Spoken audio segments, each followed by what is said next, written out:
দেখেন রাতের বেলা মাছ ধরতে আসছিলাম, আলহামদুলিল্লাহ এই যে শোল মাছ, বোয়াল মাছ প্রচুর আছে। দেখেন আপনারা দেখেন কি সুন্দর। এই যে দেখেন, এটা হলো বিলের তলায়।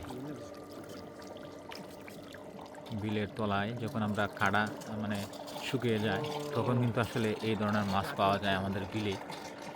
এই যে দেখেন, আলহামদুলিল্লাহ এই যে দেখেন শোল মাছ এবং বোয়াল মাছ প্রচুর আছে। দেখেন এই যে দেখেন, অনেকেই এরকম মাছের ভিডিও দেখতে পছন্দ করেন, তাই ভাবলাম যে আসলে আপনাদেরকে একটু দেখাই।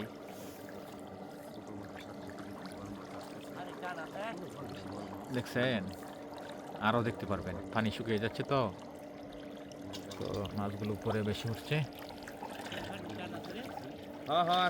এই যে দেখেন বড় বড় শোল মাছ এগুলা।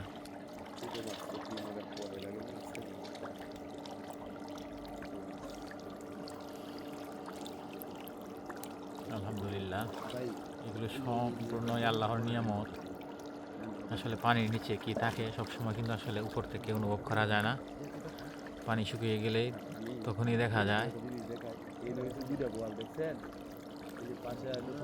এই দেখেন এইগুলো কিন্তু পুরনো, একদম পুরনো শোল মাছ, যেগুলো ডিম দেয়, ডিম দেওয়ার পরে একদম বাড়তি হয়ে যায় আর কি এইগুলো। এই বড় মাছটা দেখেন কেমনে লড়াচড়া করতেছে, এটা প্রায় 10 কেজি ওজন হবে, কমসে কম 10 কেজি ওজন হবে। এই দেখেন অবস্থা, মানে থেকে আছে তো তাই বোঝা যাচ্ছে না বেশি একটা। আপনারা হয়তো মাছের শব্দ শুনতে পাচ্ছেন। ইনশাল্লাহ আমাদের কাছে এখন আসবে মাগুর মাছ আর শোল মাছ সবগুলোই, সবগুলোই মাছ এই আসবে, যে এই যে মাগুর আর শোল। দেখছেন শোল মাছ,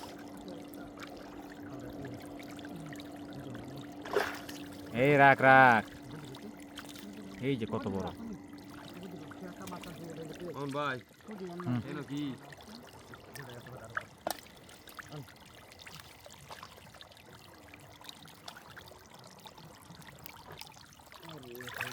এই রাখ রাখ রাখ রাখ। মাছ মাছ এই ফেক দিয়া একদম শেষ করে ফেলছে সব। বলটি তখন কেন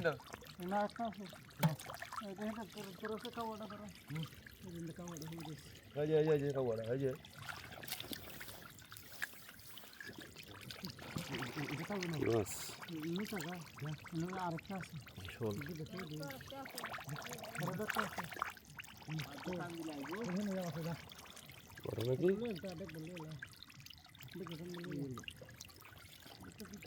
ভাই সাহায্য লাগে নাকি? লাইট ফ্লাশিং কমে আছে, হ্যাঁ